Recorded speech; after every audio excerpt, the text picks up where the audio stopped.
Let's talk some tactics for commanders, champions and warlords in Warhammer 40K. Let's talk through a few subtleties of leader rules that you might not know, some thoughts as to when and where to add them to your army, and a few thoughts for in-game use.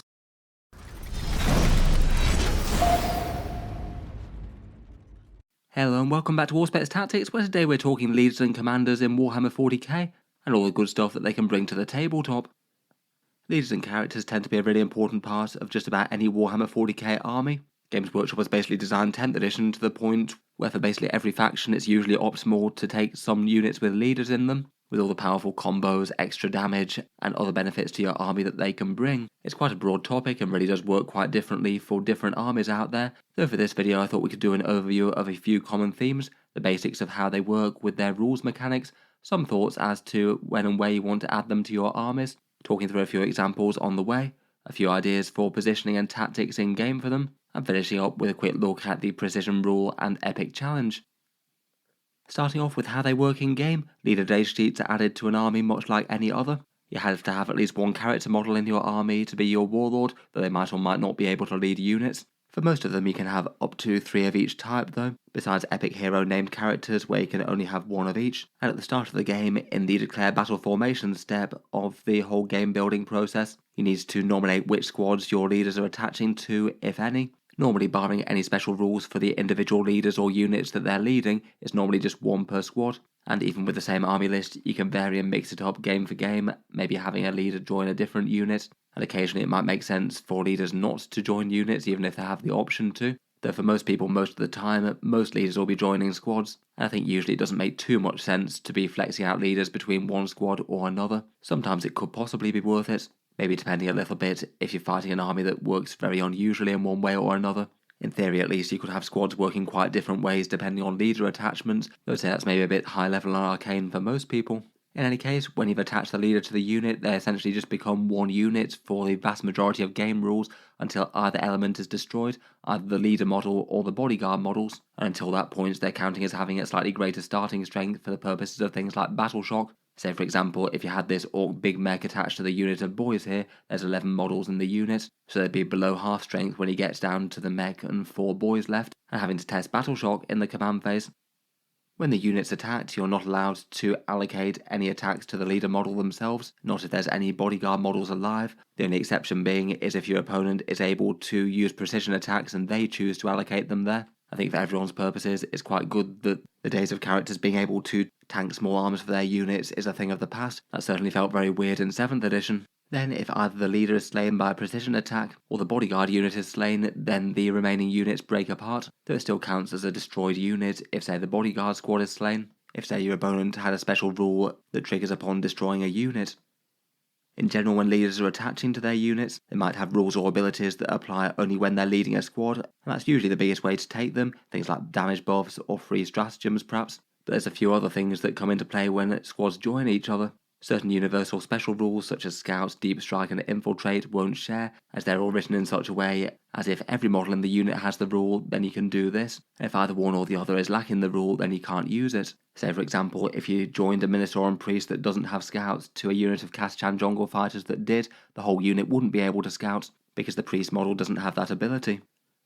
On the other hand though, certain rules check whether certain keywords are possessed by the unit, and again they might vary depending on the rule itself. If the rule states that you assess keyword model by model, then you still go by that. So say if you joined an infantry unit to a mounted character, the infantry would still move as infantry and the mounted model would still move as a mounted model. But there's a bunch of rules that might depend on whether or not the unit has the keyword. Like say for example, if a unit has the Psyker keyword because a Psyker character has joined it, then anti-Psyker weapons that wound on say a 4+ or a 3+ or something would apply that to the entire unit. Sometimes it means that say having a Psyker in the squad can have its downsides as well as its positives. The same might be true of certain models that get damage buffs against character units, where having a character in your squad might mean that certain things fight extra hard against them, but it can have benefits for plenty of detachments as well. For example, the Orc Dread mob needs things to have the mech keyword, or Orc Walker or Gretchen vehicle things, and if you don't have one of those then you can't use the detachment rule, but it means that adding a mech into a looter squad means that they'll gain the mech keyword, so they can make use of the nice shooting buffs from it. Finally, perhaps one of the less intuitive things that caused quite a lot of questions for people at the start of 10th edition was that squad abilities are typically shared to attached leaders as well. provided they're worded in such a way that it applies to the entire unit and not just certain models within that unit. Say for example, the Assault Intercessors have one that allows you to reroll wound rolls of 1 and then reroll all wound rolls against things on objectives. Given that that applies to the unit, it will also apply to any attached characters as well, so it often means that you can have squads buff the characters at the same time as the characters buff the squads, and that can make certain units extra good for bodyguarding. I feel it's at least a somewhat common mistake for people to miss that as well and not get some rerolls that they were entitled to or something. Aside from the Assault Intercessors, other things can help out, like the Sword Brethren getting +1 damage. That can apply to Helbrecht or other scary attached characters, or Orc Beast Snagger Boys getting reroll hits against monsters and vehicles. That also applies to, say, an attached Beast Boss and reroll all those hits. When you can have, say, good melee buffs applies to a character that's already fairly scary in melee, it can mean that the combined output of the unit is rather nasty. Finally, for a few leader basics, there's certain characters out there that come with a few attached minions to them, say like Marnius Calgar and his Victrix Honor Guard, or Chaplain Grimaldus and his Servitors. Because these hangers-on don't have the character keyword, it means that they just effectively become pretty much a normal part of the unit along with the rest of the squad, so it means that you can tank damage on these if it makes sense to. And that can actually be quite a big defensive buff to the unit. For example, if Marnius Calgar and his guard are joining an aggressor unit, it's often going to make sense to take saves on the Victrix Honor Guard first, as they get a 2+ armor save and a 4+ invulnerable. So they're basically always going to be saving on a better value versus the regular aggressors in the squad, so it can be initially hard models to take down. For some models like Grimaldus or the Leagues of Votan, Brockir, Ironmaster, their little minions can kind of be expendable bullet catchers. Say if you get hit by a massive multi-melter shot or a big las cannon, better that a Servitor or one of the minions eats it, rather than one of the more valuable members of the unit. In general, I'd say for most armies, leaders do tend to be worth it, although given how many different roles they have and how much value they bring for different points costs, basically there's no rule of thumb that you can apply to all of 40k. Sometimes leaders are going to be worth it, sometimes they're just going to cost too many points, and sometimes it might depend on the battlefield role that you're using that squad for. Sometimes there's examples of leaders as well that have some pretty awesome rules just in and of themselves, but because they perhaps don't have the right unit to run along with, wind up not being taken in favour of things that could run with squads where the overall combined value is worth it. If you are attaching the leader and the squad together, you need to see the combined whole on whether or not that's worth it, and weigh up the additional points cost versus the overall damage and defence of the unit. For some very broad rules of thumb though, in most armies you don't want literally every single squad to have a leader. They generally tend to be a bit more efficient for your big central damage dealer units that are high investment and are going to get plenty of value out of a character to say up their damage or defense or something, or give them some free stratagems, but not so much for things like smaller objective support style units, things like basic troops or infiltrators and things, where it might be a lot more important that they're merely a cheap unit in the position that they are to do the job they're going to do, whether it's do some primary objective grabbing or score secondaries or screen the opponent out or similar. Having a character there most of the time isn't really going to be a great use of the investment, and might just mean that they're sat around at the back on a home field objective all game, not really doing much, or moving up on a frontline cannon fodder unit, so when you lose the unit you also just lose the character as well. Maybe just for a very rough guess, a lot of armies might be somewhere in the region of around about 15 to 25% of their points on characters and leader style units. I feel like most of the time if you're getting far beyond that, then you're probably just over-investing it in units that might help other squads, but then you might just have a slightly over-elite force that doesn't have all that much defense or as many units to do the fighting with. For individual units, the choice to add a character could be seen as whether or not the abilities and the extra points cost are worth it, and plus also bearing in mind that the overall combo is likely to be quite a points intensive but not necessarily all that harder to kill than it was before. If you take most characters on their own, then they have kind of low defense for their cost, probably getting fewer wounds for the points than the squad that they're leading, while also having the downside of the chance of being one-shot by a single big anti-tank weapon later in the game. For perhaps the most obvious types of units, say the Inner Circle Companions for the Dark Angels could well be worth it. They're a big scary central damage dealer unit, and they can pair with a few things quite well. The Judaseers tend to be quite fun for them, giving them fights first, and that means that because they've got so much melee threat already, they can threaten to heroic intervene and just be a unit that the opponent can't really afford to charge. So a case for a very dangerous unit that's getting scarier by adding a character, and it also triggers their defensive special rule as well. On the other hand, something like a Space Marine Scout Squad, whose job is usually to infiltrate into the midfield, likely hold primary objectives and sacrifice themselves in a way that's best for the cause, as opposed to being particularly impressive on damage or defense, really doesn't want a character unit most of the time, as if you gave them one you might just well be losing an expensive character as well as the unit too. Most units have the option for whether or not you're fielding them in a big squad or a small squad as well. Say for Necron Wraiths, you've got the choice whether or not to buy them a Technomancer leader, and then the choice to buy either 3 or 6 of them. And for a lot of units, just on average, it often winds up with characters being a bit more efficient leading big units that are max size as opposed to smaller squads, as you're basically getting the same character boost but given to more models. So say the Wraiths are quite good for a Technomancer with 6 of them, as they'll be able to make better use of his 5+ Feel No Pain across them. In general, Wraiths tend to get used in a big unit of 6 with a Technomancer attached, but if you say decided that you were going to take a unit of 3 of them, adding a Technomancer would be a far more questionable decision, as it's making far less units tougher, and also there's more chance that the unit might just get wiped out without chance to reanimate. In that case, you might just be better off saving the points on the Technomancer and putting it towards another unit of Wraiths, if you did for some reason desperately want to fill them in units of 3s. That definitely doesn't always hold true though, and lots of units can happily have characters attached to minimum size squads as well. Grey Knight Terminators are already a big points intensive unit, so they're well justifiable to be able to field in a squad of 5 and then attach a character to them. You might be getting to the point where it's kind of overkill to add another 5 models to the unit, as you've already got something that's very big and dangerous and can often do the job that it needs to do. And some squads like the Assault Intercessors might have more focus on just having something to help out the leader, where the leader is the main focus and they're sort of hangers-on, giving them a bit of durability, some volume attacks to clear lighter infantry, and also that nice reroll rule as mentioned. It means they might often be fielded as a squad of 5 with an attached character, and sometimes that might also have a factor for how many can fit in transports as well. Say if you wanted 5 of these with a character in an Impulsor. Talking of which, there's definitely a skew of certain units that more help out the character, or characters that more help out the unit. Again, there's definitely a huge spectrum of these within Warhammer 40k. Most units are somewhere in between, the character having some good abilities or fightiness of their own, but also helping their squads to a greater or lesser extent, some are the other way. For example, the Death Guard Biologist Putrefier is more one that helps the squad with his rather awesome critical hits buff. He does do some useful grenade things as well though, which doesn't hurt, but I feel like you're broadly taking more to make the squad scarier, whereas perhaps Yuri or Ventress is a character that you often want to take in Space Marines to give his deep strike ability to something else, and then he just needs a squad to make him function in game. He's got some okay combat stats, so you want to pair it with something cheap, fairly tough, and able to help him out in melee a little bit, and company heroes often tend to be a good choice for him, giving him some tankiness at not unreasonable cost, so he can move into the midfield and put his melee stats to good use, while also handing out his command point debuff rule. In general though, when picking characters to lead squads, it often makes sense to keep their tasks aligned to some extent, and for certain armies with a big choice of them, that might not necessarily go hand in hand. Say for example, a Space Marine captain might well like to give his free stratagems to the Hellblasters, but it kind of feels like you're making a squad there, where you've got a character that's genuinely really quite scary in close combat, but a squad that absolutely wants nothing to do with close combat and wants to stay shooting if possible. So it means that they're just not really a great fit for each other, as both the characters in the squad might pull in different ways for what you want to do with them. Compared with that, a lieutenant often tends to be a much more common choice with Hellblasters if you're taking anything. He still has a combat stat line, but you're not paying for quite as big a one. As well as his primary buff with lethal hits, his bonus special rule isn't a melee focused one. It means that you can fall back and shoot, which is useful too. It just means that he's a better pairing with ranged units for the most part.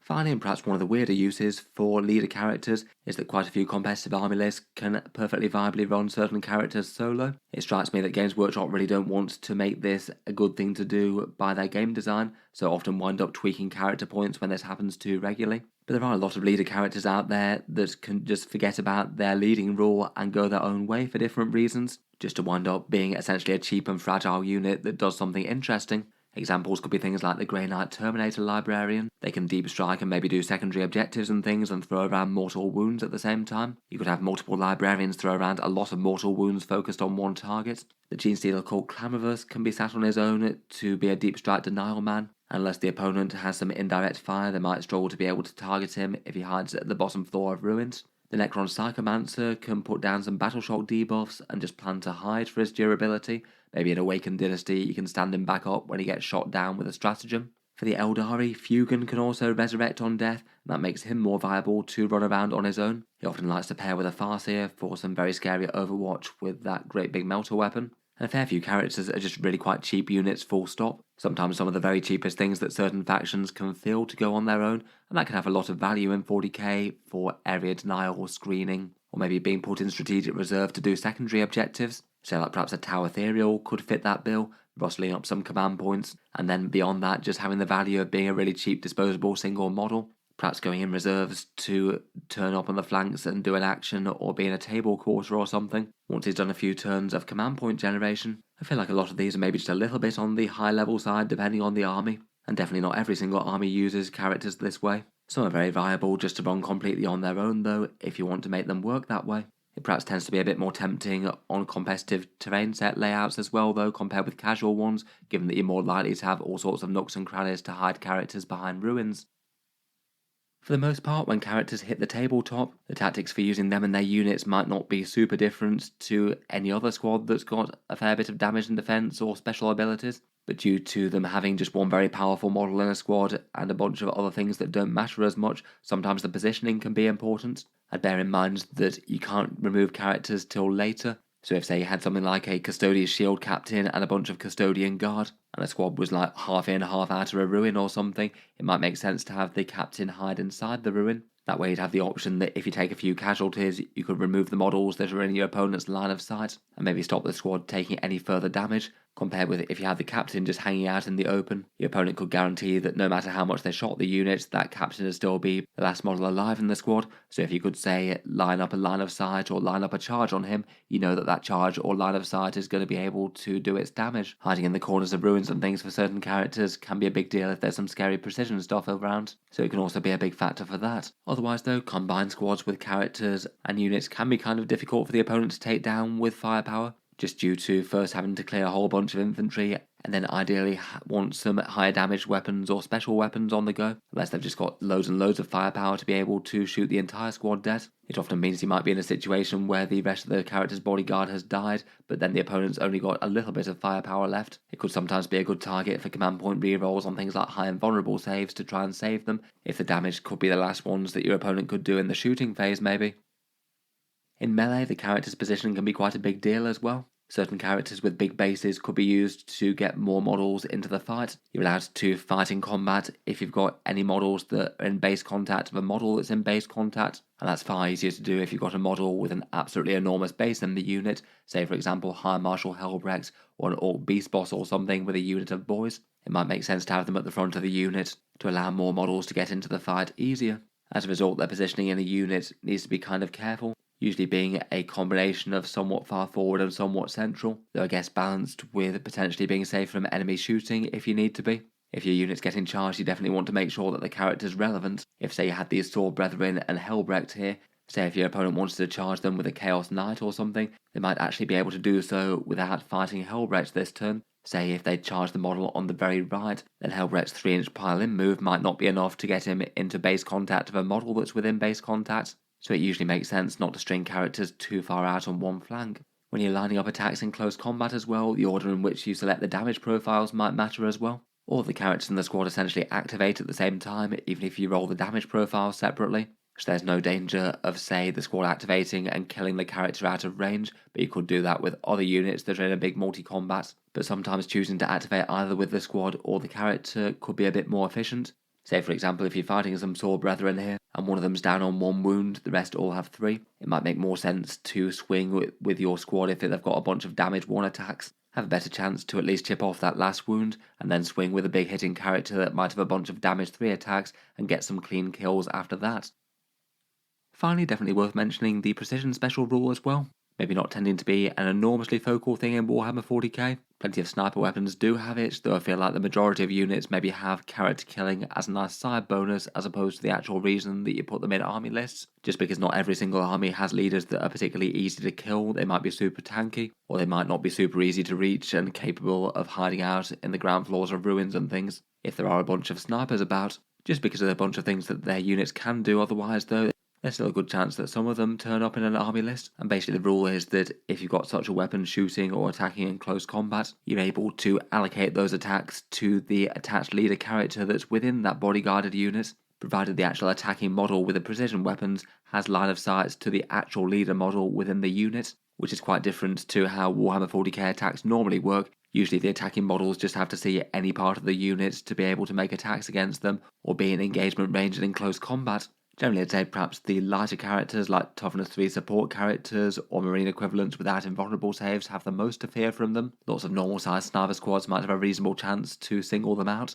Though I feel against tougher things it might well just be a bit of a trap. Say for example trying to take down massive Terminator characters with a few sniper rifles. Might have a fairly reasonable chance to plink a wound or two, but with good saves and invulnerable saves and access to command point rerolls, there's a pretty reasonable chance that you fall short of doing that. And it might just have been overall better to try and kill a few models out of the squad, so at least you're reducing what the opponent's unit can do. It definitely varies from one situation to another though. In any case, if you've got loads of leader models and ones that might well be able to be killed by sniper units, and your opponent's got a bunch of sniper units, the leaders might well be able to hide out of line of sight as mentioned, as if they're able to break that with bits of terrain, then it means that potentially they can't be singled out either in melee or at range. One of perhaps the easiest ways to get precision in an army if you want to have a go with it though is Epic Challenge, and that one can be relevant both for leader characters choosing to use it or having to be wary of it. It's 1 command point for a model to gain precision keyword on their melee attacks, so the idea is that you have some sort of scary fighty character and pay the stratagem to potentially punch the hero right out of an enemy unit. If you're worried about what they could do in terms of the durability or damage that they could add to their squad, just occasionally this could be a really powerful option. Though to actually use this and to have good effect, you need a fair few things to be true. You need to think that there's a good chance that you don't just wipe out the entire unit anyway, as that way you're going to kill both the squad and the character regardless. It needs to be worth the trade-off where you're not just better off killing a whole bunch more bodyguard units rather than having a go to snipe the character. You need your character to have at least a credible chance of killing that enemy character in a single round, bearing in mind things like invulnerable saves and command point rerolls that the opponent could do. It actually needs to be worth the 1 command point to slay that character, and more worth it than say using other damage or defensive stratagems that could make that combat go better. Between all that, there's just going to be quite a lot of times that it's not going to be really worth it for one reason or another, or not worth the command point versus all the other fun stuff that you could do with it. Sometimes it absolutely is worth it though, perhaps more so if the character that you're fighting with is some sort of terrifying character with a whole bunch of melee damage. It means that you should have a good chance to snipe that character and then continue to overkill and do a bit more damage to the squad too. Maybe good targets could be something like, say, an Orc Pain Boy, who's not really all that hard to kill in himself, but he makes his squad significantly harder to kill. Or perhaps a Chaos Lord that can be just massively fighty. If he uses his big turn of damage, being able to snipe him before he does that could be really huge. Or perhaps things like a Death Company Chaplain, where if you can take that guy out, the rest of the squad will be fighting far less hard, plus will be objective control 0 as well if that matters. Compared with a few of the other generic stratagems, I feel like it's kind of rarely used, but in the right situation it can be absolutely massive. In any case though, I'll leave that there for this one. Hope you enjoyed a few thoughts and general ideas with using leaders in game, and feel free to let me know down in the comments below which leaders you've been using for your army and what's given you the most success. If you've enjoyed the video, then feel free to subscribe to Auspex Tactics. I'll certainly keep the regular 40k videos coming. I do tend to post new ones just about every day. Finally, if you have been enjoying all the videos on the channel, I would just like to mention that Auspex Tactics does have a Patreon page as well, and you can find that linked in the video description if you'd like to help support and keep these coming.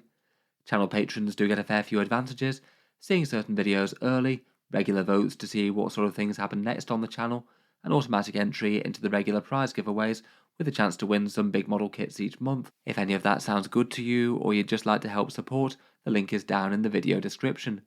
In any case, a massive thank you for listening, and I'll hope to see you guys next time.